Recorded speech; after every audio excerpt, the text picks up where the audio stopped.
Dodge Viper. Ever since it debuted to an overwhelming response at the North American International Auto Show in January of 1989, Viper has become a modern legend. Conceived as an updated version of the legendary Shelby Cobra, the Viper took on a life of its own. Enthusiasts around the country wrote letters begging Chrysler to build the car. Some even included checks for down payments, which were promptly returned.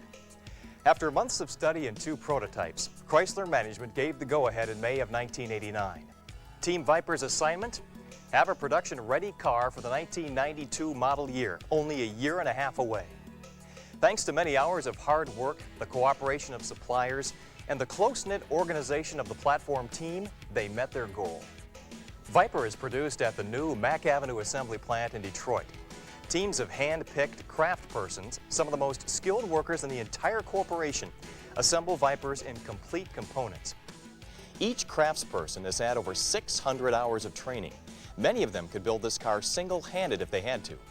They're enthusiastic about building this car, and they're determined to do it right. Quality inspections take place even before the vehicle is completed. Before the body panels are attached, every single Viper is roll tested at speeds up to 95 miles an hour. On behalf of everyone at Dodge and the Chrysler Corporation, welcome to the Viper ownership experience. Dodge wants you to be thoroughly satisfied with your Viper. It's come to Dodge's attention that there has been some confusion about how several Viper components work, especially the removable canvas top and the hood mechanism. They're not difficult, just different from the cars you may be used to. In the next few minutes, we'll show you the best way to perform these steps to help ensure a long life for these components.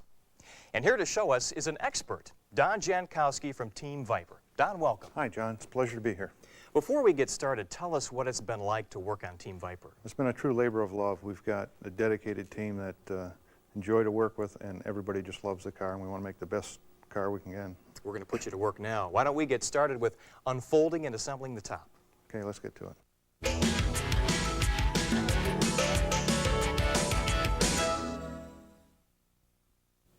I think some of the problems people are having are due to the fact that they can't see how certain things work.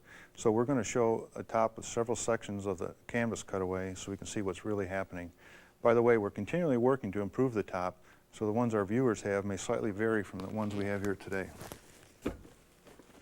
Remove the top from its storage bag.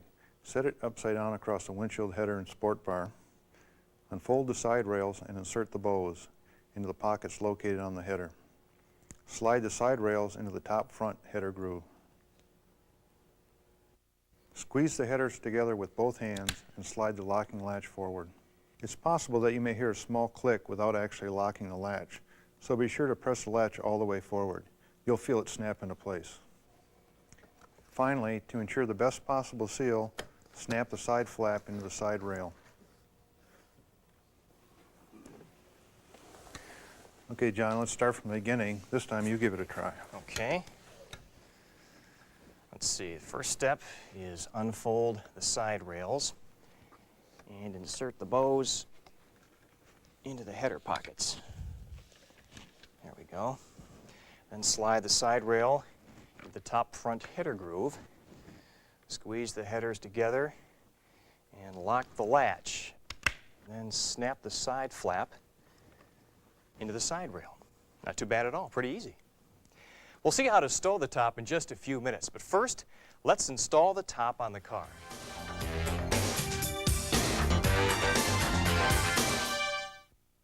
Okay, John, let's install the top now. Let's flip it over. We must take care to make sure that we align the rear tabs with the slots in the sport cab, not to damage the paint. Let's push down on it around the latch. Reach inside, and the release lever should be all the way up to the top, and that will tell us that it's secure. Okay. Okay, move to the front, and we want to push down on the front header and make sure that the pin is properly seated into the metal receptacle of the header, and then we'll pull the levers out to the outside parallel to the door frame. Now, as we're pulling the lever out, we should feel the top pull down a little bit and the seal compress, and that'll let us know that we're going in the right direction. And I give it a little tug just to make sure that it is properly secured. Okay? Now we've shown how to put it on. Let's take it back off again and get ready to put it in the bag. Okay. All right, so move the front levers in, reach inside and release the rear lever. Okay, and we'll just flip it over and lay it on top. At the new Mack Avenue assembly plant, Dan Wall demonstrated another technique that he uses to make installing the top easy for one person. Dan carries it over his head with the rear locking tabs over his left shoulder. He kneels in the passenger seat, positions the locking tabs into the sport bar, and then lowers the front of the top until it meets the windshield. The advantage of this method is that it helps you avoid scratching the car's paint or damaging the latches, especially at the sport bar. Well, now that we know how to put the top on and take it off, we'll move on to the side curtains.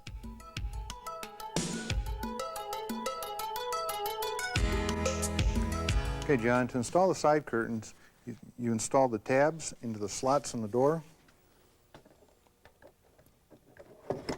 Push down firmly over the rear slot and then the front one, and just slide it backwards a little bit. Remove the screw from the pocket and screw that through the tab in the window frame into the door.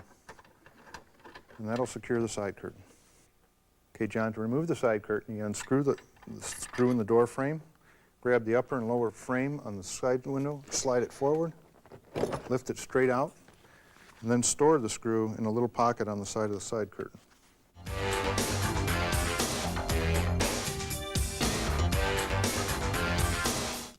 Okay, John, to remove the rear window, we've moved the driver's seat forward. We release the top pins by pulling them down and rotating them a quarter turn to keep them out of our way. Now we lift up on the snaps, on the 3 snaps on the bottom. Earlier cars had pins there instead of the snaps. So those people just have to push on the rear glass slightly forward, lifting it out through the driver's side.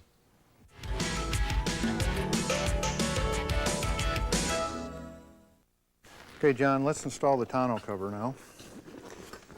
Get your assistance here. First, let's position the bumps in the rear of the cover to go over the 2 seats. And let's snap the center fastener in the rear. Fastening the snaps over the same snaps we used for the Same rear snaps window, that are right? on the rear window, Okay. correct. Now look at this. There's another bump in the front for the steering wheel. Now let's just do the center snap right now. That'll give us more, let's just, Okay, I got it here. There. okay, now we'll shut the doors. By snapping only the center ones, it gives us a little more play in the cover to allow you to install the side tabs into the slots. This goes in just like the side curtains did. Insert the tabs in the top of the door, being careful to go straight down, snug them up, and slide it rearward. Now we can attach the other snap in the rear.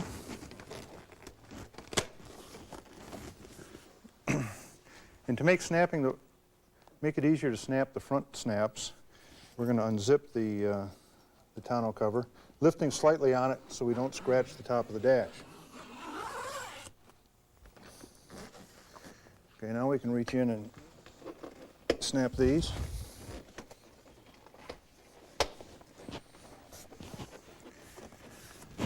There's a little strap that hangs down from the passenger side. That fastens into the seatbelt buckle, and that keeps this from flopping in the breeze when you're driving.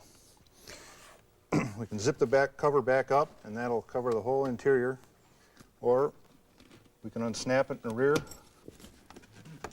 put the passenger side over that rear one, and you can remove the driver's portion for driving down the highway. When you're driving, the need comes up for defrosters. There's little trap doors in front that open up to allow the defroster air onto the windshield, passengers and driver's side.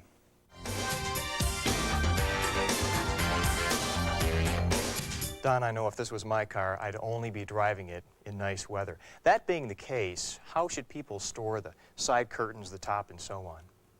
Well, there are certain procedures that owners should follow to ensure these components have a long life. We'll start with the top. Okay. Place the top upside down across the windshield header and sport bar, just like we did when we assembled it. Squeeze the header together, slide the locking latch rearward to unlock the top. Attach the support bows and fold the side rails inward. Then fold the top. Never roll at the top like you would a sleeping bag to store it, or locking tabs could puncture the canvas. Instead, hold the top by the front edge so you can read the label and lift it and fold it like this. The fold should stop just before the locking tabs to avoid damage to the canvas. Then slide the top into the protective bag.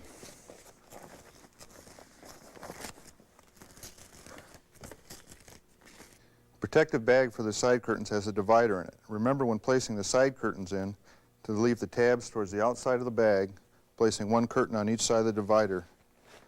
With the tabs on the outside, it'll protect you from damaging the bag. The rear window also has a protective bag.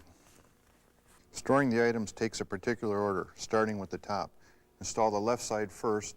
The right side has less room because of the filler neck. Install the side curtains next with the tabs pointing down. Then install the rear window glass. The items can now be secured by attaching the strap to the loop in the front, feeding the end through the striker plate loop, and attaching it on the right-hand side. Pull the end of the strap to secure the contents.